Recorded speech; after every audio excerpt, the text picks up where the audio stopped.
Bonjour à tous et bienvenue sur la chaîne YouTube du collectif Les Mots du Silence.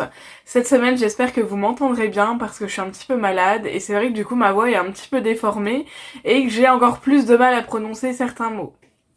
Mais cette semaine, je voulais vraiment parler d'un sujet très sérieux qui concerne en fait donc le poids du silence sur les victimes.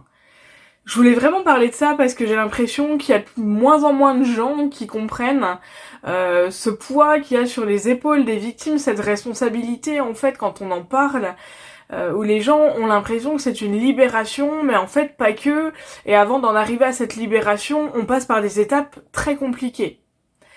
Il faut savoir que quand c'est un membre de la famille, comme pour moi, j'ai su que du moment où j'allais parler, j'allais lancer une bombe dans ma famille. Ça a été absolument le cas, puisque du coup c'est moi qui ai été accusée et non lui. Donc j'avais déjà un poids sur les épaules quand j'ai décidé d'en parler, et en fait je voulais me libérer de ce poids. Et en ce moment je lis beaucoup d'articles sur la libération de la parole chez la victime, etc. Sauf qu'il faut savoir que c'est pas forcément toujours le cas, le poids ne s'en va pas. Moi, on m'a encore plus justement fait culpabiliser parce qu'en fait, on m'a fait comprendre que je cassais la famille. On ne fait jamais comprendre à la victime, ou en tout cas de toutes les victimes avec lesquelles je parle, je dirais qu'il y a 10% des victimes où on a dit bah merci de nous en avoir informé, maintenant on va t'aider et voilà on va faire pour que ça aille mieux et surtout pour que ton agresseur soit condamné. Il faut savoir quelque chose, c'est que plus vite vous aidez une victime, plus il y a de preuves. Moi, aujourd'hui, c'est beaucoup plus compliqué en tant qu'adulte. Et je veux vraiment parler du poids de ce silence, simplement parce que quand on devient adulte et qu'on décide d'aller porter plainte, et bah du coup, il y a le poids du silence de la justice.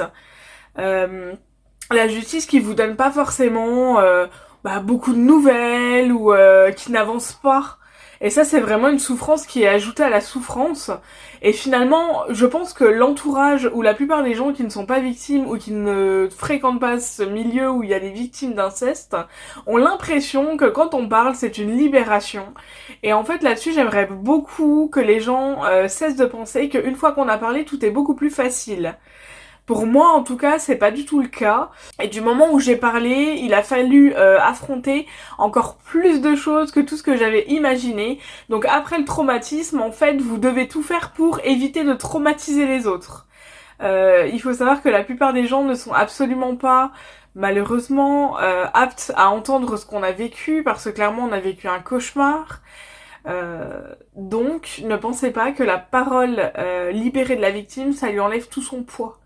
On a un poids sur les épaules, on a un poids sur les épaules à vie. Et il faut arrêter d'ailleurs de parler au nom des victimes.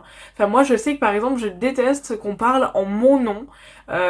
Si vous êtes victime, osez dire ce que vous ressentez, osez poser des mots sur les mots.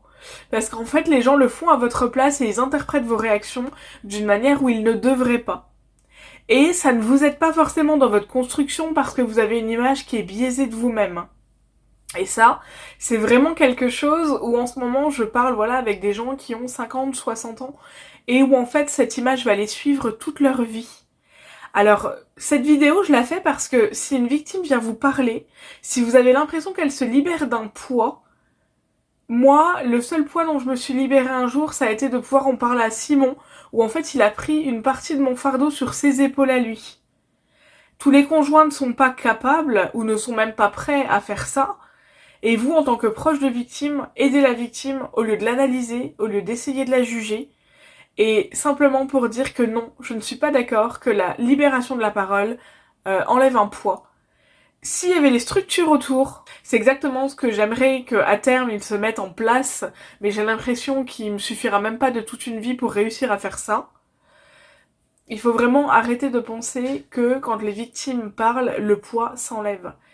Je lis de plus en plus d'articles voilà, où on dit que la libération de la parole, ça aide beaucoup les gens. Non, c'est comme une femme battue, une victime, si on l'écoute mais qu'on l'aide pas, et ben en fait ça sert pas à grand chose. Donc je voulais faire une vidéo assez courte, mais où j'essaye d'expliquer ce sujet, où j'ai de plus en plus de proches de victimes qui me contactent en me disant mais ça lui a fait du bien de parler. Parler ne sert à rien si on n'agit pas.